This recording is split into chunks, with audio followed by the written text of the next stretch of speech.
IPL 2022 के mega auction में एक बड़ा पर्स लेकर उतरने के बावजूद सनराइजर्स हैदराबाद एक अच्छी बैलेंस स्क्वाड बनाने में कामयाब नहीं रही और इसका नतीजा उन्होंने आईपीएल 2022 में भुगता। शुरुआत सनराइजर्स हैदराबाद की अच्छी जरूर रही थी, इकट्ठे उन्होंने 5 मैच एक साथ जीते थे और उसके बाद मुझे बहुत ज्यादा गालियां पड़ी थी जब मैंने सनराइजर्स हैदराबाद की मैनेजमेंट को और उनकी प्लेइंग 11 को क्रिटिसाइज किया था, लेकिन मैंने उस वक्त भी बोला था the tide will turn and the tide did turn indeed. और उसके बाद 5 मैच लगातार वो हारे और आईपीएल 2022 से बाहर हो गए। ऐसे में अब 2023 के मिनी ऑक्शन और ट्रेड विंडो को मद्देनजर रखते हुए सनराइजर्स हैदराबाद अपने कई बड़े ओवरसीज खिलाड़ियों को रिलीज करने की तैयारी कर रही है और अब रिपोर्ट्स ऐसा क्लेम कर रही हैं कि उन्होंने 3 बड़े ओवरसीज नामों पर फैसला ले लिया है जिनको वो आईपीएल 2023 से पहले रिलीज कर सकते हैं और इन्हीं 3 खिलाड़ियों के बारे में हम इस वीडियो में बात करने वाले हैं और साथ ही में थोड़ा सा एनालिसिस करने की कोशिश करेंगे कि इनको रिलीज करके सनराइजर्स हैदराबाद का क्या फायदा होगा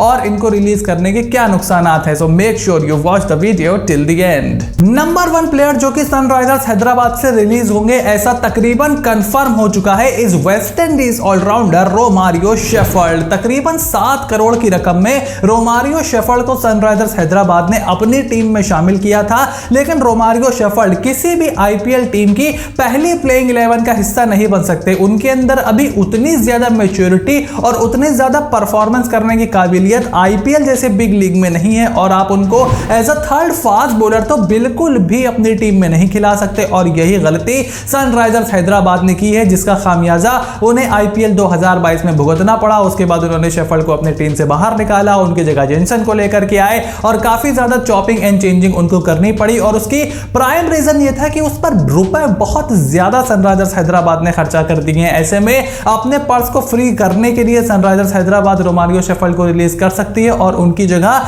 किसी अच्छे फास्ट बॉलर को टारगेट कर सकती है। सेकंड ओवरसीज प्लेयर जिनका सनराइजर्स हैदराबाद से रिलीज होना अब तकरीबन कंफर्म हो चुका है is Australia fast bowling allrounder Sean Abbott. अब शॉन एबट को भी सनराइजर्स हैदराबाद ने तकरीबन 2.5 करोड़ की रकम में अपनी टीम में शामिल किया था। पहली बात तो मुझे ऐसी उम्मीद नहीं थी कि शॉन एबट पर कोई बोली लगाएगा और केन रिचर्डसन, झाय रिचर्डसन जैसे गेंदबाज अनसोल्ड रह जाएंगे जो कि प्रोबेबल इंटरनेशनल एक्सपीरियंस के साथ साथ थोड़ा सा डेथ ओवर में गेंदबाजी करने की काबिलियत भी लेकर के आते हैं और शॉन एबट को भी उसी स्लॉट पर खिलाने की कोशिश की सनराइजर्स हैदराबाद ने जहां वो मार्को येंसन और रोमारियो शेफर्ड को ट्राई कर रहे थे कि नंबर 7-8 पर आकर थोड़ी सी बल्लेबाजी करें, 4 ओवर हमें करके दे, लेकिन अब शायद शॉन एबट से भी आगे बढ़ने का मन उन्होंने बना लिया है। ऐसे में शेफर्ड और शॉन एबट को रिलीज करके तकरीबन 10 करोड़ रुपए का बजट उनका फ्री हो जाएगा और यह डिसीजन सनराइजर्स हैदराबाद के लिए फायदेमंद साबित हो सकता है। Third overseas player which could be released by Sunrisers Hyderabad is a choice between wicketkeeper Nicholas Pooran and captain Kane Williamson। अब केन विलियमसन को सनराइजर्स हैदराबाद क्यों रिलीज करेगी, सनराइजर्स हैदराबाद को क्यों रिलीज करना चाहिए, इसके बारे में कई वीडियोस में पिछले कई महीने में मैं आपको एक्सप्लेन कर चुका हूं and we talk about this briefly in the last video as well. अगर आपने नहीं देखी तो आप जाकर के देख सकते हो, लेकिन केन विलियमसन पर 14 करोड़ रुपए फंसाना was not a good move in itself. आपने राशिद खान को रिटेन नहीं किया, आपने जॉनी बेयरस्टो को नहीं खरीदा, आपने डेविड वार्नर को जाने दिया बिकॉज ऑफ अदर रीजंस, लेकिन केन विलियमसन पर 14 करोड़ रुपए आपने खर्च किए, उनको रिटेन किया और उसके बाद आपने कहा कि राशिद खान को हमने इसलिए रिटेन नहीं किया because we couldn't afford him. अब इसके पीछे की कहानी क्या है वो तो बात की बात है, वो तो रात गई बात गई वाली बात है, लेकिन केन विलियमसन ऐसे कोई ब्रांड वैल्यू लेकर भी नहीं आते हैं। हार्दिक पांड्या, विराट कोहली, रोहित शर्मा, इन प्लेयर्स पर 15-15 करोड़ 16-16 करोड़ रुपए खर्च करना समझ में आता है, ऋषभ पंत पर समझ में आता है, लेकिन केन विलियमसन उतने बड़े टी20 प्लेयर भी नहीं है और उतनी बड़ी इनकी मार्केट वैल्यू भी नहीं है। केन विलियमसन टी20 फॉर्मेट में अभी भी सनराइजर्स हैदराबाद के काम आ सकते हैं। मेरे बहुत ही फेवरेट बैट्समैन है। 2020 में उन्होंने नंबर 4 पर एडजस्ट करते हुए कई बड़ी इनिंग्स भी खेली थी, लेकिन हाल फिलहाल में उनका फॉर्म उतना अच्छा नहीं रहा है।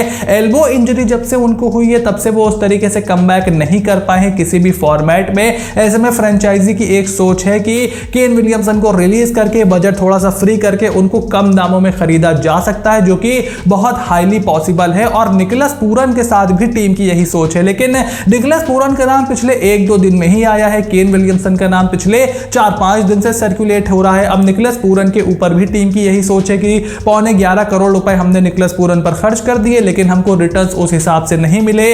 ग्लेन फिलिप्स एक और विकेट कीपर बैट्समैन उनके पास बेंच पर बैठे हुए हैं। और सनराइजर्स हैदराबाद के साथ हमने देखा है कि इस टीम में रीसेंसी बायस बहुत है। अब उनको लग रहा है कि पूरन तो बिल्कुल इंटरनेशनल क्रिकेट में परफॉर्म नहीं कर रहे और ग्लेन फिलिप्स परफॉर्म कर रहे हैं, तो ग्लेन फिलिप्स को उठा करके खिलाओ और निकोलस पूरन को अगर कम दाम में मिल जाए तो दोबारा खरीद लो। लेकिन आईपीएल 2022 में केन विलियमसन के कंपैरिजन में इतना खराब परफॉर्मेंस भी नहीं था निकोलस पूरन का, और उसके साथ साथ उनके डेजिग्नेटेड नंबर 3 स्लॉट पर भी उनको नहीं खिलाते थे, क्योंकि वहां पर राहुल त्रिपाठी को खिलाते थे। अब निकोलस पूरन ओवर नंबर 7 से ओवर नंबर 13 के बीच में 170 के स्ट्राइक रेट से रन बनाते हैं, जो कि जहां पर बड़े बड़े टी20 के बैट्समैन इनिंग्स को एंकर करने के लिए देखते हैं। He is a phenomenal spin hitter. ऐसे में केन विलियमसन या निकोलस पूरन में से किसी एक को रिलीज करना सनराइजर्स हैदराबाद के लिए बहुत ही मुश्किल फैसला होने वाला है। इसके अलावा सनराइजर्स हैदराबाद से एडन मैकरम को ट्रेड कराने के लिए दूसरी टीम से भी रिक्वेस्ट की थी। ऐसी कई खबरें निकल करके आई हैं, थोड़ा मैंने भी पता लगाने की कोशिश की है,